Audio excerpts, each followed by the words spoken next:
บันนี้มาแก้บันนี้ แก้ตัวมันนั่นเตือนขึ้นมาเตือนให้อัปเดตอันนั้นอันนี้เบิ่งวิธีแก้นี่แก้สำหรับอัน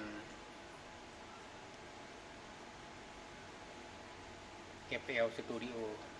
Sound จำเป็ด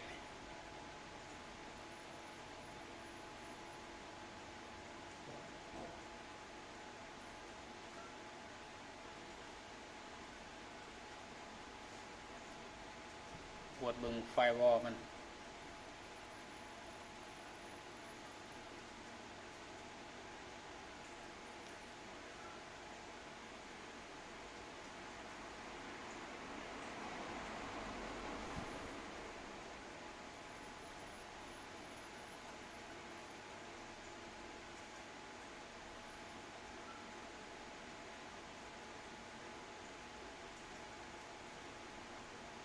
เอาบอลรุ่นเลอะ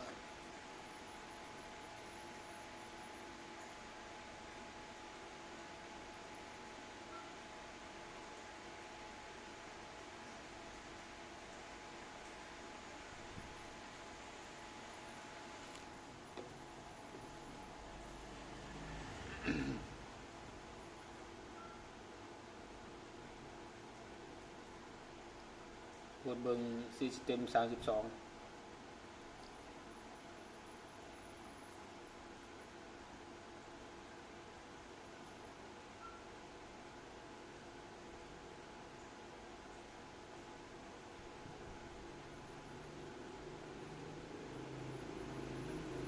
อีเมลไลน์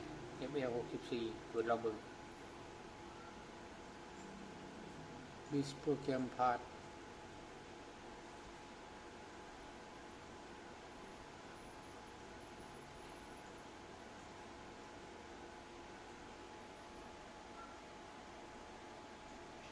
บล็อก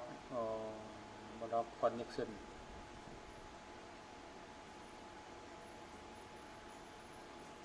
นิกเนม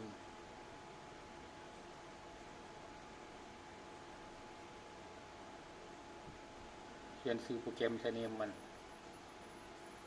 FLBB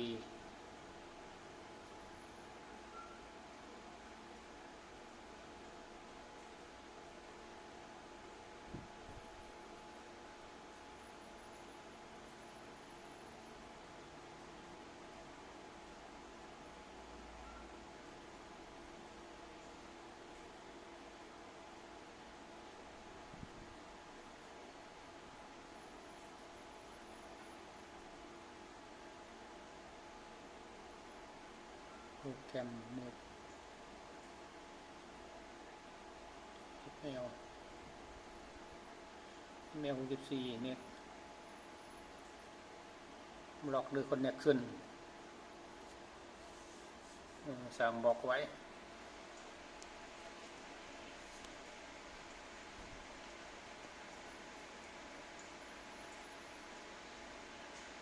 สั่งบอกให้มันต่ออินเทอร์เน็ตอาจจะแมนไปแนวนั้นเบิ่ง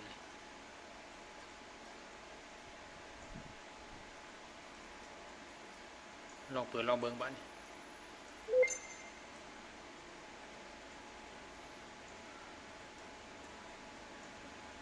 Exit ยังขึ้นมาอยู่ถือว่ายังบ่ได้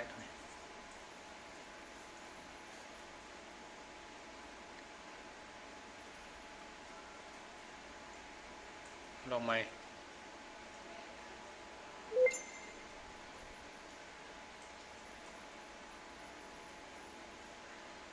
ลองสร้างเบิ่งสร้างโปรแกรมลองเบิ่งลองสร้างเพลงลองเบิ่งซิปลองเบิ่งมา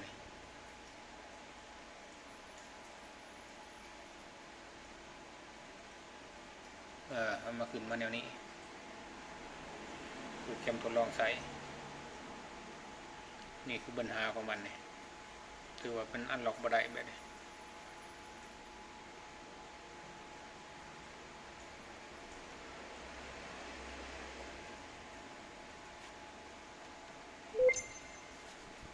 อันล็อกใหม่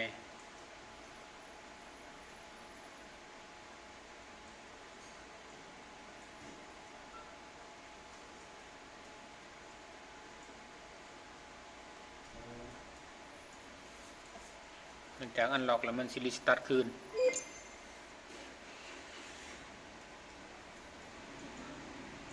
รีสตาร์ทคืนแล้วมาเซฟนานไว้อ้าวยังบ่ได้คือเก่า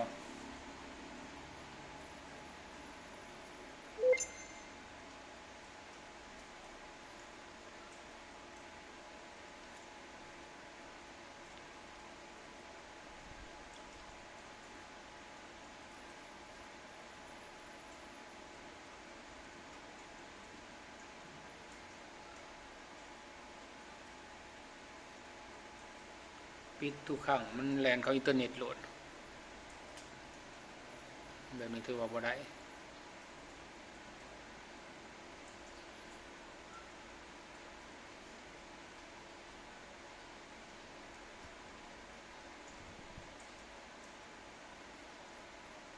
ปวดเบิ่งระบบคืนพวกเขาโปรแกรมไฟล์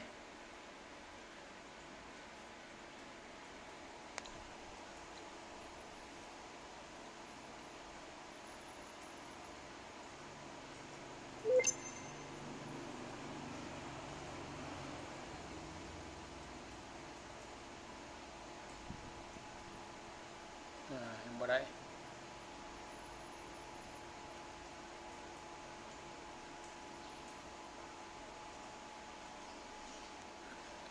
หรือว่ารีสตาร์ทเครื่องก่อนบ่หรือว่าได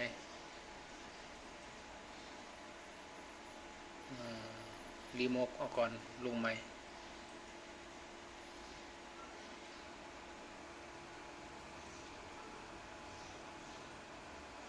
รีโมทแล้วนำมาลบไฟล์มันถิ่มอยู่ในโฟลเดอร์นี่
เดี๋ยวกดคลิกขวาแล้วเลือก delete ให้ทีครับโฟลเดอร์ image line ตัวนี้ครับ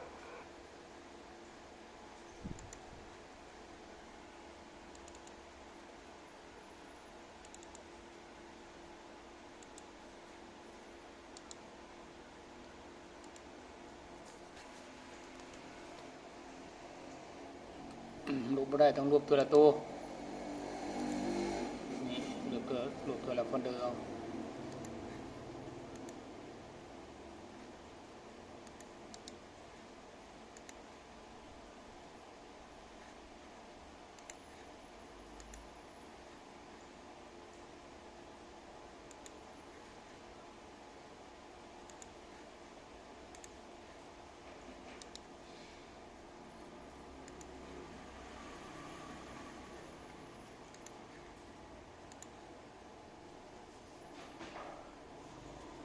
เบิดแล้วบัด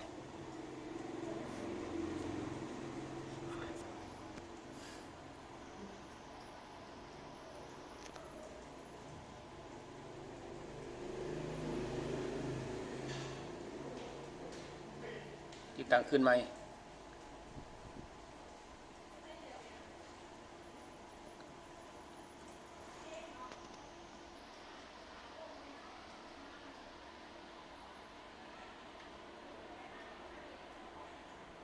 เน็ตไปเรื่อยๆ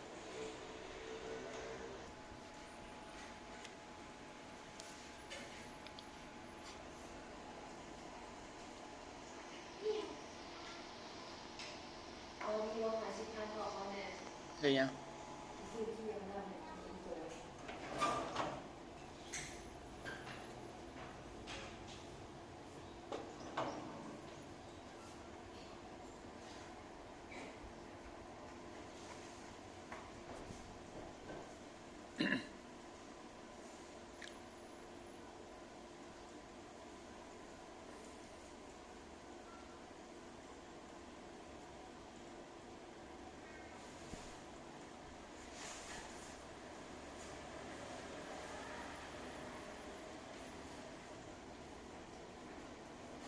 วดเบิ่งคืนบาลูเลอไม่ยังอันนี้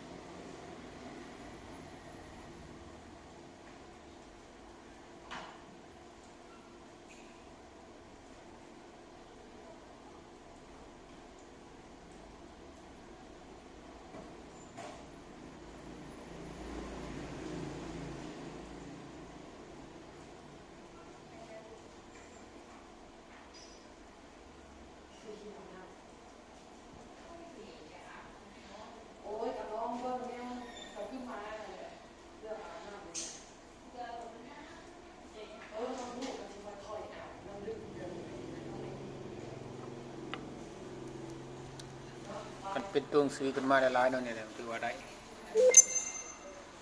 แต่ว่าสำคัญบัตรเซฟ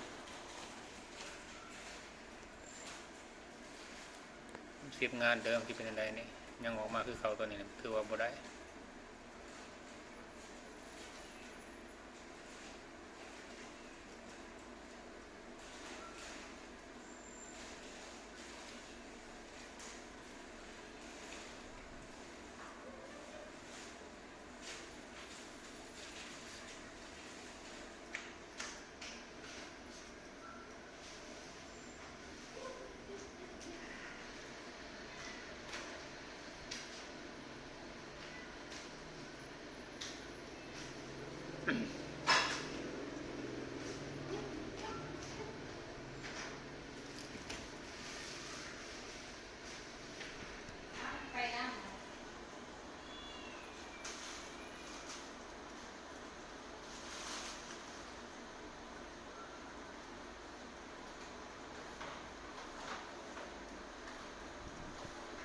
ตัวบังไดเวอร์แพดฮอตแพดมันเป็นอะไร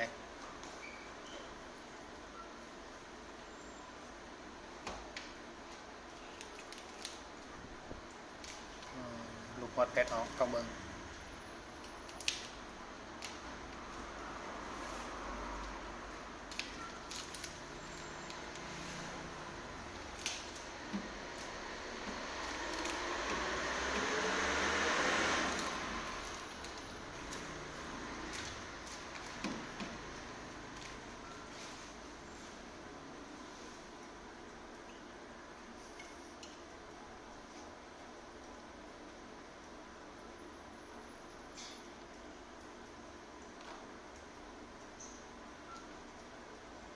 ซู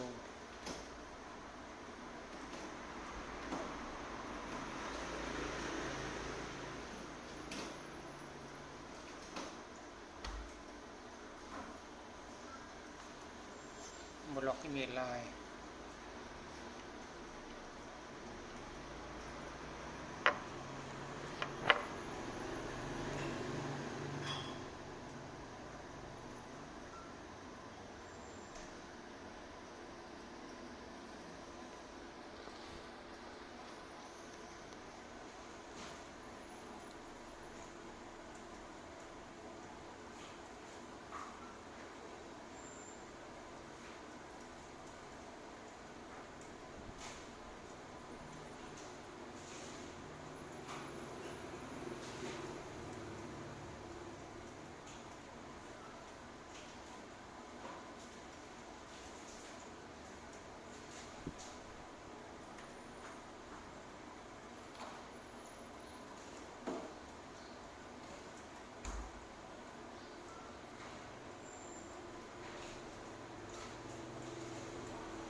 กดเซฟบ่ได้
ยังเซฟงานบ่ได้คือเขา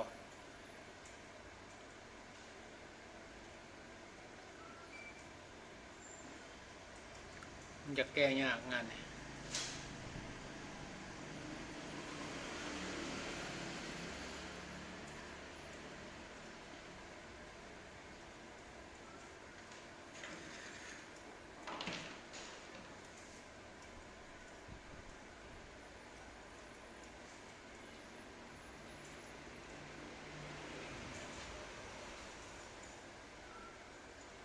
มันขึ้นเป็นโปรแกรมทดลองคือเขา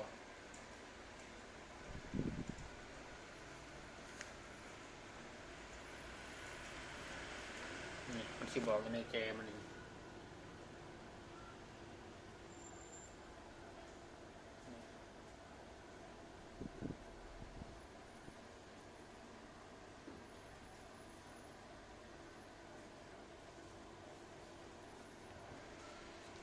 มันยังเป็นโปรแกรมทดลองใส่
กินเวลาไปครึ่งชั่วโมงเลยยังบ่ไปบ่มาอีกได้เนี่ยบ่ง่ายเด้อคันเป็นจังซี่แหละ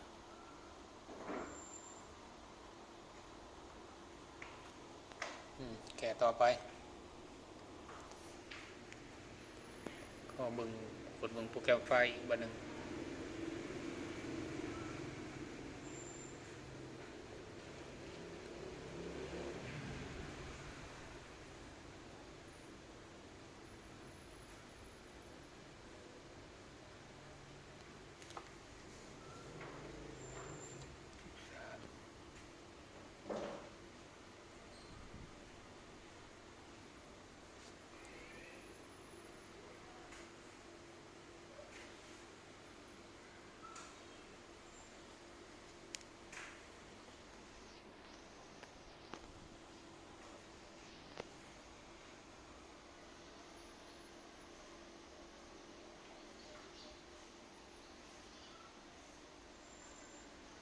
ลงอีกบัดนึง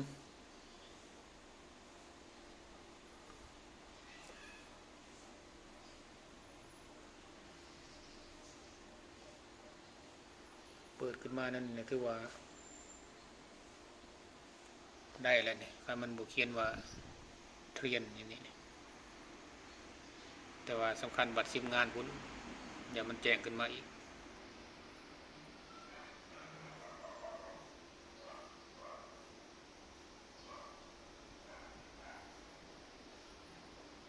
ลองส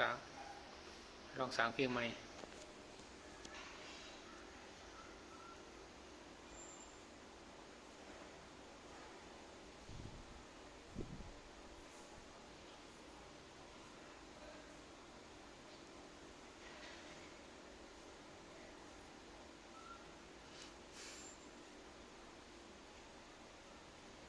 ลองสางงานเบิ่งน้อยหนึ่งก็ได้ต้อง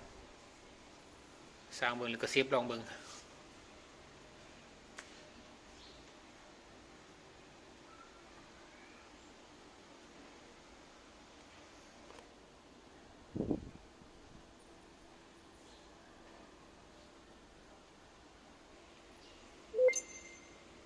อันล็อกไหม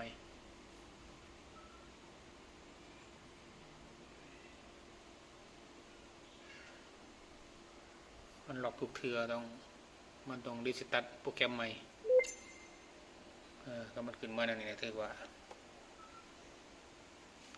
จะได้ลองซีมงานลองเบิ่งบ่ได้มันเป็นโหมดเรียนเลย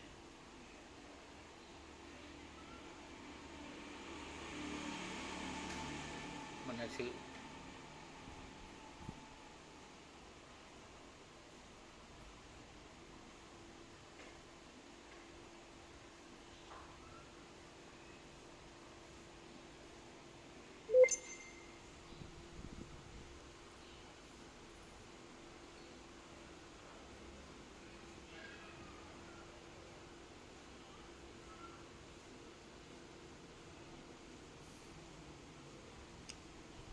อันล็อกยังบ่ได้จักเทื่อนี่มันบ่อยู่บนเก่า